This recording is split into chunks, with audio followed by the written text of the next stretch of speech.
Hey everyone, SunTide here. Hope you all are doing great. I definitely am because, as you probably know if you're watching this video, Tide Update 1 for Monster Hunter Wilds was just released. And with it are some really cool things. The Gathering Hub was great. Zoh Shia was a really hard and challenging fight. I think we've not had that thus far. And Mizitsune. I just love Mizitsune, and I love Soul Seer Mizitsune.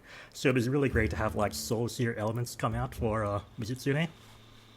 But anyways, in this video, we're going to talk about the mathematically optimal damage builds for Monster Hunter Wilds in this title update. And speaking of damage and builds, there were a lot of really cool things they added for that in this game, in this patch. So for example, the new Zoh Shia weapons are really strong side grades or even upgrades compared to Artian weapons in many situations. Unfortunately, the Mizitsune weapons are less good. There are really nice armor pieces as well, specifically and especially the Zoh Shia chest piece. Mizitsune armor pieces are less good, unfortunately. And there are also nice additional talisman updates. These are less important, but I guess most significantly, we have now Convert Element 2 as a talisman. But the main things that really make a difference are the new weapons, the Zoh Shia weapons, and the new Zoh Shia armor pieces, especially this chest piece. I've got it equipped right now, actually, so the main cool thing about this is it has Agitator 2 and a spare 3 slot. I think the best comparison, like the previous best thing, in terms of just sheer having good skill points, would have been the Rafell chest piece. That one had a point of weakness exploit, a 3 slot and a 2 slot. So we're basically trading a 2 slot here for Agitator, which is usually a nice trade-off, but not always. Before we go into the main builds though, if you're new to this channel, welcome. I make my builds in a pretty weird way. So because there are so many different combinations of skills, weapons, and armor pieces, what I've done is I wrote a whole script in Python that just iterates through the millions and millions of combinations. That way, if I want to change the parameters ever so slightly, I don't need to do it myself. I can just type it in and all the builds come out for me. If you aren't new here, I did change some stuff since my last video. I've been following a lot of the feedback, seeing a lot of people's discussions, so I think this is probably better resembling what a lot of people do. So in the previous videos, I've assumed you would do 50 hits before sharpening. Now I say you're probably going to do 100 hits before sharpening. I think that would be reasonable. People seem to really like having max might, and it seems to be pretty easy for a lot of people to have high uptime. So I now assume you have it up 80% of the time instead of 50% previously. And the last thing is I assume that even if you don't focus on Counterstrike, you're probably still going to have Counterstrike up around 20% of the time. Before, I assumed that if you didn't specifically build for Counterstrike, Counterstrike would be useless. But now I assume that you're probably going to be hit anyways, and Counterstrike will at least be active occasionally. For all the other skills, this is what I've put inside the calculator. So I basically assumed you're going to be hitting a weak point 90% of the time, and specifically you'll be hitting a wound 20% of the time. I'm assuming Agitator is up 50% of the time, so Monster is enraged half the time. As I said, maximum at 80%, so Burst, I'm assuming that you will always have the first hit active, and I'm assuming that half the time you'll be attacking after 5 consecutive hits. For Latent Power, I'm assuming it's up 50% of the time, which is basically what the skill would do at minimum, and again for Counterstrike, I'm assuming it's up 20% of the time. A quick note about Sharpness, just before I get in too deep. So I do want to start off and say that if you don't have any Sharpness boosting skills, you'll probably start off with 50 white. So you get that if you use a Zoh Shia weapon, or if you use an Artian weapon with 1 reinforcement. Now, in this case, to get maximum sharpness with only 1 decoration, Master's Touch is better if you have affinity above 73. Below 73, you want to use a Razor Sharp Handicraft decoration. So for a lot of affinity-based builds, Master's Touch is better, but a lot of the time, you may still want Razor Sharp and Handicraft. I would have put that in the builds that are coming up. One more thing I want to say about Sharpness before I get too deep into it is that you don't really need a Sharpness boosting skill. It's nice for convenience, and it is often nice for damage, but it's not always nice for damage. I think a misconception people have is that they assume that the moment you lose white Sharpness, you're losing damage. But that's not true, because there is a trade-off between a Sharpness boosting skill and a damage boosting skill. You sort of need time for a build with a Sharpness boosting skill to catch up to the damage boosting skill build. Basically what I mean by this is that if you slot in Master's Touch into a weapon, you usually need about 28 hits more of white for it to catch up to a build without it, which is pretty significant. So if you're used to using Master's Touch or Razor Sharp on your weapon, and you sharpen with less than half of your white sharpness gone, that means you actually would have done more damage without Master's Touch, in this case. It's mostly entirely up to your playstyle. They're all decent options, but also in general, if you don't need a sharpness skill, attack boost 5 and crit boost 3 is better than crit boost 5 and attack boost 3. But if you are using a sharpness decoration, then go crit boost 5, okay? Okay, so that is all my caveats done. And now, let's start introducing the builds we're going to talk about today. So I'm going to go through 4 main types of builds. So one, we're going to talk about the general type builds that are useful for most weapons. Then we're going to talk about builds where you want extra 1 slots. I think that's specifically good for the longsword, which is what I main, because you can fit quick sheath in that way. If you don't use a longsword, you can use these builds to fit in things like resistance skills and whatever else, so that's very nice.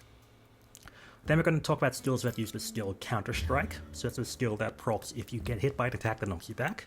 Really great if you can have super armor in your weapons, or if you just get hit a lot. Then finally, we're going to talk about Adrenaline Rush builds. So that's a skill that boosts damage when you dodge at the right time, so it can be really good for stuff like dual blades. And for each of these, we're going to look at Artian builds. We're going to look at builds with the new Zoh Shia weapons, with the skill Whiteflame Torrent. And, if you don't know already, Whiteflame Torrent has interesting interactions with the set bonus Scorcher, which you get from the Rathalos pieces. So we're going to talk about builds that have Scorcher 1 and Whiteflame Torrent, and Scorcher 2 with Whiteflame Torrent, for some combination of those with the previous sets. And then finally, we're going to close off with a discussion about convert element builds and some bulk/meme builds, just for a bit of fun when we end off. Okay, cool. So let's finally start off with the general Matsuro Artian builds. This is going to be our nice baseline for a lot of our other builds. And that's actually what I have equipped right now. So for those who've never seen a build like this before, this build is very, very strong because it uses the Gore Megala set bonus. So this gives you a nice massive bonus to your attack and your affinity. So the 2 biggest, most important things for raw damage builds. So that's very nice, and it has a whole bunch of really nice skills as well. So it has 3 points of antivirus, which makes it very easy to get rid of the frenzy virus.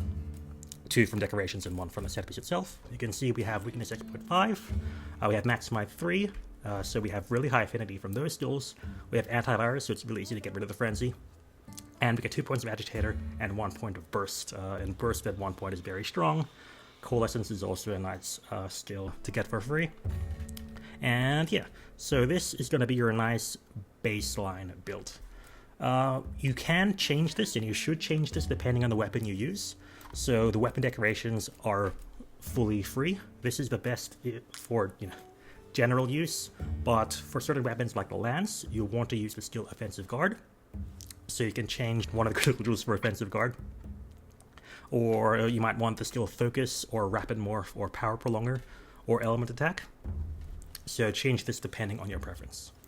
Now, the Artian weapon you use is going to be made fully with raw bonuses, and then when you reinforce it, you want to get 1 bonus to sharpness and everything else to attack.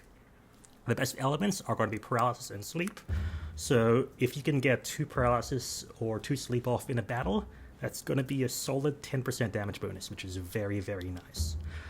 Element skills can be better, but you need to match your element to the monster, and so you need to make a whole lot of them to be better. If you're just going to make 1, paralysis and sleep are going to be your best. I've got videos on all of these small components before, so if you're new here, just go through all of those. But yes, paralysis and sleep is the best single one. Now, if you want to use the new cool Zoh Shia weapon, the build you want to use is going to be this one. It's basically identical, it just changes out the weapon for the Zoh Shia version of the weapon. I have used a longsword, so it's the blazing Rafell. Now, the build itself is going to be basically identical, just the change of the weapon, and as prior, you're going to want to change the decorations per your skill. Basically, from now on till the end, change the decorations per your weapon. If you want Offensive Guard, put that on. Focus, Rapid Morph, whatever, just put it on. Take away whatever you want, at least. If you don't care about Sharpness, get rid of your Sharpness decoration. If you do care about Sharpness, get rid of your damage skills. Okay? Okay. But yes, what Whiteflame Torrent does is it gives you a nice burst of damage every now and then. Again, I've got a whole video on that. And the weapon itself has Dragon Element, so this means that this build overall is really good if the monster is Dragon Weak. or if you don't want or have a good Artian weapon, or if status isn't going to be useful, this is really good as well. Or if you take a while in the hunt. The way the skill on this weapon works, Whiteflame Torrent, it ends up being better if you're less good at the game or if you take longer for hunts.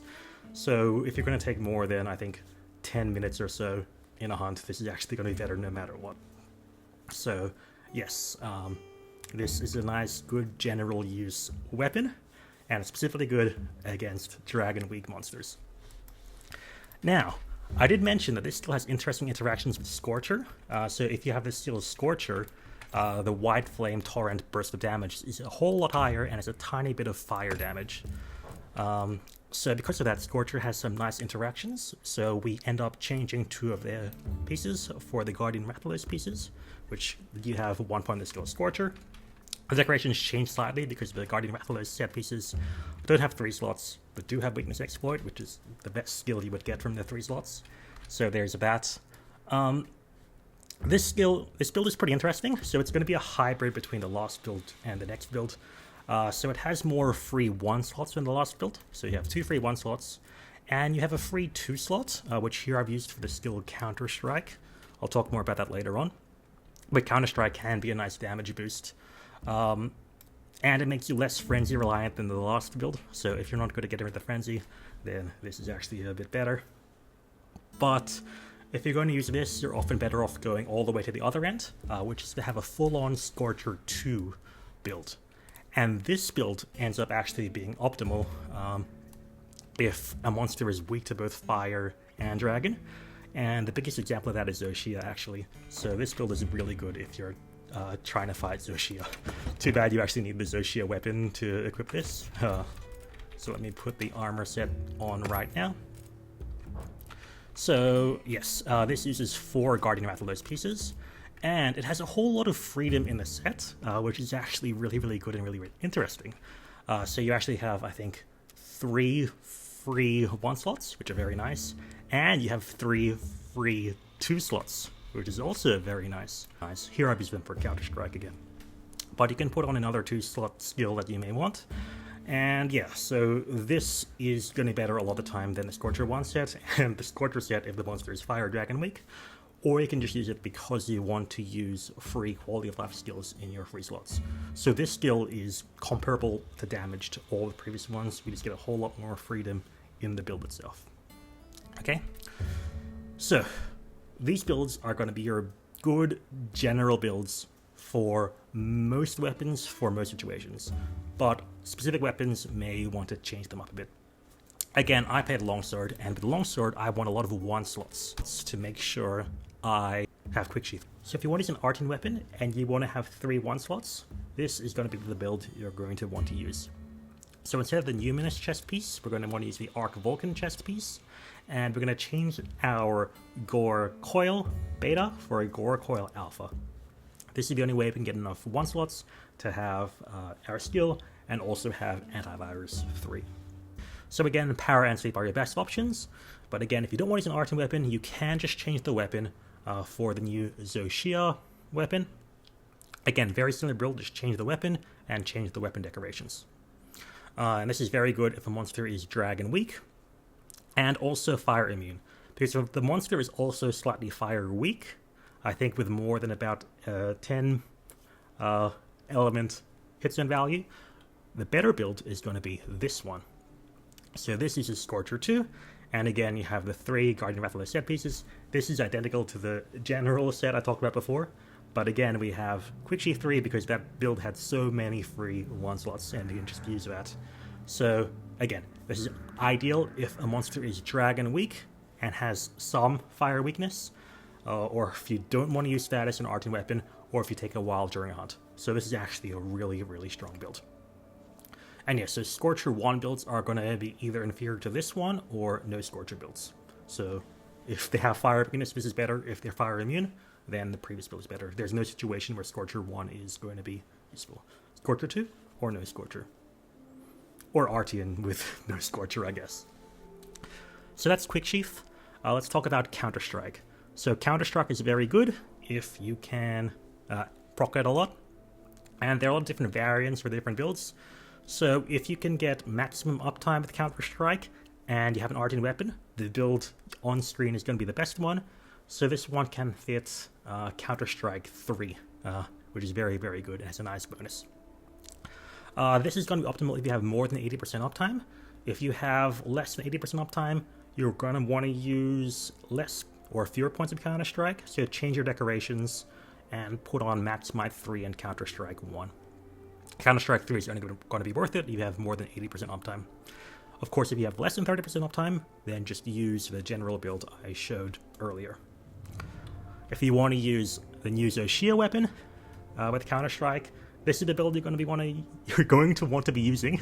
I'm going to struggle to say up this whole video. You're going to want to have at least 60% uptime for this build to be optimal. And again, same conditions for all of the other Zoh Shia weapons. It's good for Dragon Week monsters, or if you don't like the Artian weapons for some reason. If you have less than 60% uptime, you can use either the previous builds and just have 1 point Counterstrike and 3 points Max Might, or if you have less than 30% uptime, just use the general build. And the final build for Counterstrike is again going to be the same build I showed at the beginning, that has Scorcher 2, because again, at this build has so many free 2 slots that you can fit in Counterstrike 3. And this is optimal as long as you have at least a tiny bit of Counterstrike uptime, because it's basically free. You have so many free 2 slots. That's sort of the problem, and also the blessing with the Guardian Rathalos pieces. Like, they have no 3 slot spaces, and so the 1 3-slot space you get from your chest piece, you're going to want to put a burst, because burst is a great 1-point wonder. So you have all these 2 slots and 1 slots, and it's like, okay, I guess I'll put in Counterstrike even if I don't use it. But if you do use it, it obviously makes it really, really cool. And again, Scorcher 1 builds are inferior. Now the last main sets of build is going to be the Adrenaline Rush builds. So Adrenaline Rush is the skill that boosts your damage if you dodge at the right time. And so it's really good if you're using a weapon that already wants to dodge, or gets damage for dodging a lot, like for example the dual blades. And if you do this, you actually have a few different types of builds you could do. So this is one that I could suggest for art and weapons. So you go Gore for the head, Arc Vulcan for the chest piece, and Gore everywhere else. This is a way you can fit in 1 Adrenaline Rush in a 3 slot. It's hard to fit in much more with this build. The advantage of this though is you get nice 2 slots, so you can fit in Counterstrike or whatever else, or you also have a free 1 slot, which is nice. Alternatively, what you can do, and I'm going to show this from the perspective of the Zoh Shia set, just so I save time and you can see them both. So here, you could use the same build, or you can go Gore for the chest piece and Guardian Arc build for the arms. Now, this one gives you 1 point of Adrenaline Rush, but you lose 2 slots, so you might not be able to fit Constitution or whatever else you want. And instead, you get a lot of free 1 slots. So we have 5 free 1 slots, so that's nice. These 2 actually have the exact same damage for the same weapon, that is. Use the Whiteflame / Zoh Shia piece if they're Dragon Week, or you don't want the Artians. If you do, then you can get Artian for status. For the dual blades, this one's probably going to be the better, just because element dual blades, you know the drill. Of course, if the monster is both Dragon and Fire Week, we have Scorcher 2 build. And again, this one's actually going to be a bit different. So this one uses the Numinous Helm for the first time, and Rathalos, Guardian Rathalos, Rathalos, Guardian Rathalos for the other pieces. The weapon decorations are very interesting and funny to me. So if you want to focus all out on raw, going Crit Boost 2 and Attack Boost 1 is 0.18% stronger than going Crit Boost 3. That's partially because their affinities are really low here. It's hard to fit a lot of affinity boosting skills here, and again, you can't use Maximind very well if you're constantly dodging. But you have a lot of free 1 slots and a lot of free 2 slots, which I've here used for Counterstrike, but you can use for any other stamina skill, for example. And so yeah, so those were our general meta builds that I would suggest. So we went through general raw builds, we went through Quick Sheathe, we went through Counterstrike, and went through Adrenaline Rush, and we looked at that from Artian weapons, Whiteflame, Torrent without Scorcher, and Whiteflame Torrent with Scorcher, which are all useful in different situations. But let's start talking about some other weirder stuff that I'm less sure about, or I think are very funny. So one of them is Convert Element. Now I released a whole video on Convert Element already, but basically in brief, Convert Element is an element skill that if the enemy monster can do element to you, boosts your damage and increases its rate based on your raw damage. So it's sort of a weird raw element hybrid skill. And it has some synergy with Whiteflame Torrent, just because it's nice flat damage and it already has element. But honestly, I'm unsure how good it is in practice. So doing the math, you'll need at least 3 procs for this build I have on screen to be better than a non-convert element build. I have not played with convert element enough in real hunts to know how practical or real that is. I feel like 3 procs is doable, but I'm not sure how probable it is, you know? Especially if I'm not specifically trying to go for it. So I guess I'm leaving this to the crowd. So if you try this build, let me know how many procs you get in a hunt in the comments. Now this uses the Zoh Shia weapon. I tried to see what would happen if I tried to get Scorcher on this as well. Unfortunately, it didn't work very well, because if you try and get Scorcher 2 and Whiteflame Torrent and Convert Element, you actually lose way too much damage from other things. So you needed at least 7 props for that to work, and I think 7 props seems unviable. So I would not recommend Convert Element with Whiteflame Torrent and Scorcher, but I think with Whiteflame Torrent without Scorcher, it could actually be better. So let me know what you think and if you think this works. So on the line of weird builds that I wanted to at least think about and optimize, one was using the Zoh Shia set bonus called Super Recovery. So what this basically does is it allows you to heal past your normal red bar, and so I thought could keep you topped up on HP, especially in combination with the Archveld or the Guardian Archveld set pieces. I thought it was worth a try, especially because you could use the skill Peak Performance, right? So Peak Performance is a 2-slot decoration that boosts your raw at max health. Unfortunately, even if you have pretty good uptime on Peak Performance, it's still not optimal, just because it only gives you +3 raw at level 1, so that's really bad. So as such, there is no real good Peak Performance build still yet.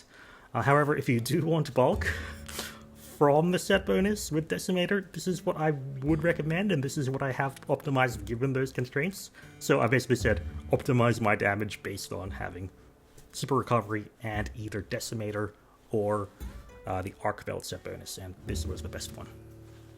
Not sure how good it is practically, but for defense, it would be funny. Now, from that, I was like, okay, I need to find at least one build that is very good for bulk and defense. And I had flashbacks to, I guess, thanks to Solitaire Mitsune, my time in playing Monster Hunter Generations Ultimate. Good game, great game, monsters are insane. And the hardest monster for me in that whole game was Thunderlord Zinogre. If you played GU solo, you would know exactly what I mean. That guy was impossible. And the only way I could beat him was by switching the Greatsword and going hit and run. Just unsheathing my Greatsword, hitting the monster once, then running away and just repeating that for 50 minutes straight. But it worked. I did beat Thunderlord Zinogre that way. And so inspired by that, I think this is actually a pretty decent damage-wise build that uses this concept, especially because the Zoh Shia weapon. So it's, again, I have a whole video on it, but it's partially based on cooldown and partially based on the hits you do.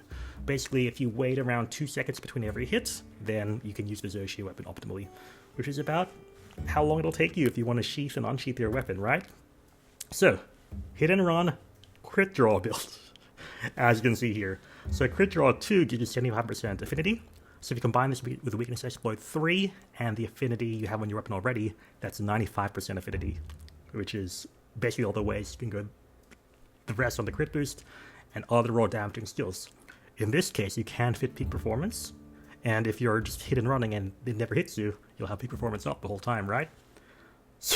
So in that case, this build actually, I think, becomes usable and viable. And I haven't tried this out yet, but if you're struggling with a monster and you just want easy mode, I genuinely think that this will be a good and easy way to get through any hunt in the game.